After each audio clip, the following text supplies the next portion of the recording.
Okay, quick update lang. Nakita ko na yung AirTag. So, AirTag lang siya. Ayan.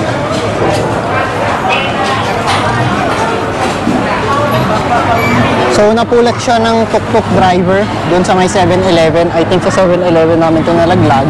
And then nakita nung tuk-tuk driver. Tapos, tinanong niya pa nga ako how much do I pay. I'm not sure kung tinatanong niya kung magkano ko ito nabili or kung magkano ko siya bibilhin sa kanya. Sabi ko, I don't have money. But still, I gave him 100 baht. I think it's enough na. Kasi, ano naman when I said I don't have money, binigay niya naman agad. So, no hesitation on his end kung ibibigay niya ba o hindi. So, as a token of gratitude, so binigay ko yung 100 baht. And then, I'm super thankful na nakita ko to. Thank you, God. Customize to. So, eto. Ayan. So, customize siya. Kita ko siya sa Find My app.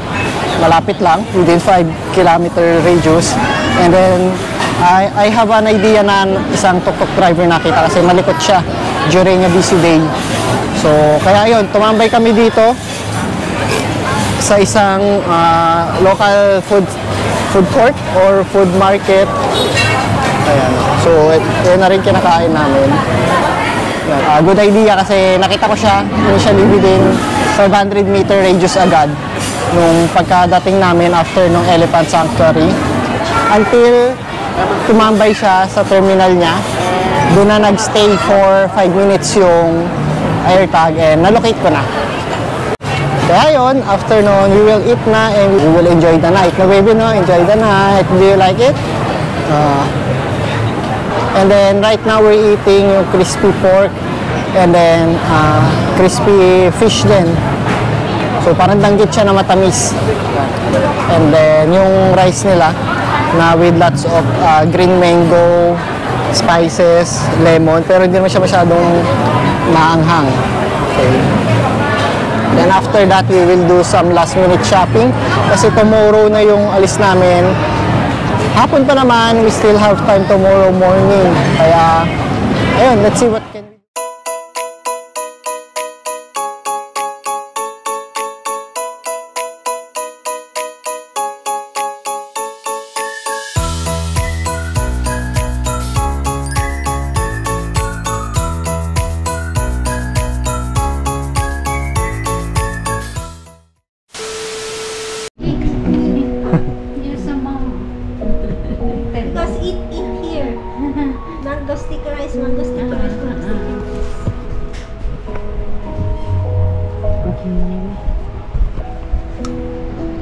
Massage. Hi, Pia. Hi, massage tayo. Para sa mga pagod na mga paa and shoulders. 200 baht lang, guys.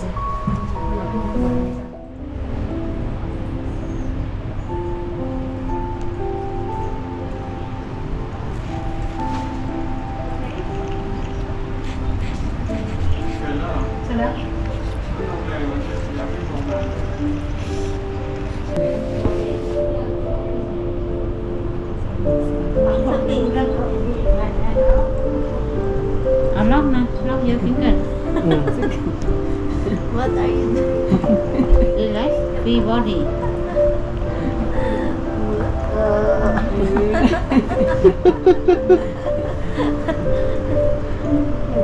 Don't mistake.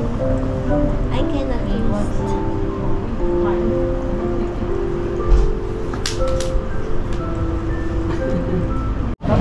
Okay guys, we're now at Pratunam Night Market and we're gonna see what we can buy here or what we can see here. So, mostly ng mga outfits ko nabili ko na talaga kasi every morning nag-iikot din ako dito sa market and binibili ko na yung mga target kong bilhin. May mga target styles kasi ako na gusto kong bilhin. So ngayon, let's just see here kung anong ma-offer na Pratunam Night Market. And I'll give you an overview of what's available here and what to expect sa prices. Huwag niyo siyang i-expect na tigo 100 pesos lang isa. Kasi, mostly dito, ang pinakamababang price na dito is 100 or 120, ganon, baht. Pero ano lang yun na mga small items lang yun, like lingerie, ganon, panty. Halimbawa, yung panty, 2 for 100 lang. So, huwag kayong mag-expect na in peso, 100 siya. Walang ganon, guys. So, ito siya. Ang cute nitong pantulog na to. Set na siya. Short. Short set siya.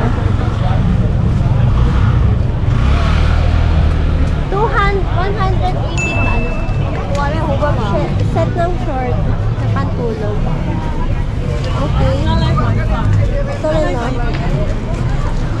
Tapos, this one is 120 each. And, ito pantulog din. Ano ba yung natanong ko dito? 160 or 180 pati yata to. Set na rin ang short. So, kung ako, matutulog ako, hindi ako naka-short. So, ang hanapin ko, pants. Meron dito sale daw. 100 na mga belts. Ito yung mga tropical outfits, mga bag ng Thailand, souvenirs. Ayan. Ref magnets, polo for boys. And ano pa? Ayan yung mga ano. Ang cute nito, ng tela nito. Oh. Parang crepe. Crepe material. Ayan. Uy, ito, bet ko to. How much ka? How much? 290. 290. Wholesale 250. Have many colors. Okay, 250 daw siya. Wholesale, tatlo. Have many colors. And You can put it side. this one is linen. Linen, cotton linen, yeah. Made in Thailand. Made in Thailand. Wow. So, ito daw, beachwear. 300 baht siya. So, kung i-convert mo sa peso, para siyang mga 300 baht. Para siyang 500 pesos sa atin. Ito, 250 baht. So, para siyang 400 pesos. It comes with colors. Ang tip dito is buy in wholesale. So, mostly, mga online seller dito namimili kasi mas makukuha nila ng mababa yung price kapag wholesale. And madami naman silang minors, so makukuha nga talaga nila ng lower price. And mabebenta nila ng lower price din. Ayan, online seller. Berat-berat 50 sampai 75 kilo. Ayan, online seller siya. In-online sell niya yung underwear dito sa Sisterhood. Sikat ding brand tong Sisterhood eh. Kasi maganda yung underwears nila. So, isa yung Sisterhood sa mga good brands dito sa Thailand. And dito siya available sa night market din. Ayan, meron ding mga t-shirts for boys. Yan o. Sabi sa inyo, mas mura kapag wholesale o. Parang, ang laki ng difference niya kapag isa lang yung bibilhin mo. Tsaka, kapag maramihan yung bibilhin mo. So, mostly, yung iba, nagpapasabay. Kasi, para nga, makuha niya ng mas mababang price yung gusto niya. Halimbawa, ako, may gusto kong style. Eh, mahal yung kapag isa. So, magpapasabay din ako sa mga friends ko para mabili ko siya ng mas mura. Okay, guys. So, bumili tayo nito. Which is just 100 baht. Ito siya, guys. So, cutie. So, let's move on. Ito, 1K. Sikat yan na brand dito sa, Thailand. So, wholesaler sila ng knitted tops. So, ayan. Maganda yung mga design ng 1K. Pero, ayun nga. Titignan natin kung mabibili natin siya ng hindi wholesale price. Na mura. 170. 170. Nakahanap ako ng kahati dito. So, makukuha namin ng wholesale price yung gusto naming top. So, nakuha namin ng wholesale price. Yeah, got it for the wholesale price because I just made friends. That's how it goes, guys. Make friends. Make friends with someone who likes the same style so you can get it for wholesale price. Taylor Swift. Printed siya. And ito, 1 for 100. Glow in the dark. Okay siya. Ito may luggage din, oh. And ito, para mga Milky Tops to. Milky Tops kasi, ang brand nila, ang binibenta naman nila is yung parang padded na tops. So, di mo na kailangan mag-bra kapag ganun yung tops. Milky, ayun. Ito, parang ganito. Padded siya. Ayun. May pad. Yan, maganda yan. Ang nagpauso talaga ng, sa tingin ko yung Uniqlo. Tingin ko sa Uniqlo galing yun eh. And ano siya, napaka-comfy niya suotin kasi bumili ako nun eh nung unang labas ng Uniqlo. Hanggang ngayon gamit ko siya. Bling-bling tops. Yan, bling-bling tops. Ito ang ganda ng mga bardo. Oh. Okay na yan, madam. May bling-bling pants na tayo, guys. Ito, oh. Oh, diba? From Lia Studio. Maganda yung mga items nila sa Lia Studio. Premium yung items dun. Tingin tayo. Baka yung makita tayo mura. Ay, ayun, mga shorts. Kaya pa masyadong shorts.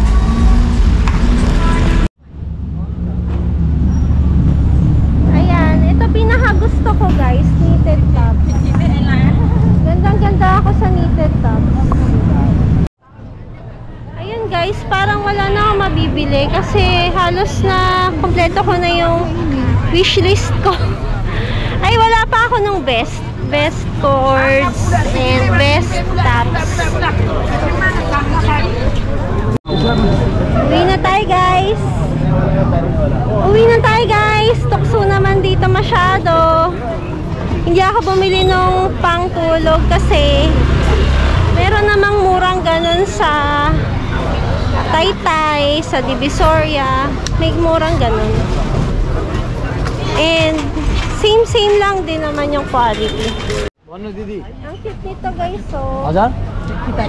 Allah. Bon na dito. 12 dito na 250 baht. Yeah, wholesale price na. Balik na tayo, guys. Uy, buti mahangin ngayon. Huh? Mahangin. Sarap, presko. Siguro ulan bukas. Pero pauwi na naman tayo, guys. Okay lang kahit umulan. Ito, guys, so pang kids na t-shirt. Ganda. 120 for one piece. Pag tatlong piece, 300, which means 100 lang yung isa kapag wholesale. Pero hindi tayo bibili ng madami. Isa lang for Diana. Ito lang. Large. So, let's buy na, guys. Akala ko pa uwi na tayo, guys. Pero may nabili pa pala tayo. Ito, uwi na talaga tayo. Promise. Ay, may 7-Eleven dito, guys. So, pag mga almusal, madali ang almusal, dito ako bumibili. Kasi microwave lang, tsaka may mga non-spicy na choices doon na pwede mong mabili. Like yung paborito namin dito is yung crab fried rice and shrimp fried rice. Masarap siya, guys. Try nyo kapag nandito kayo. So ngayon, uwi na tayo. I hope you enjoyed our video, guys. Please do like, comment, and subscribe. It's our last day here in Thailand na. And tomorrow na yung flight namin. Pero baka gumala pa kami after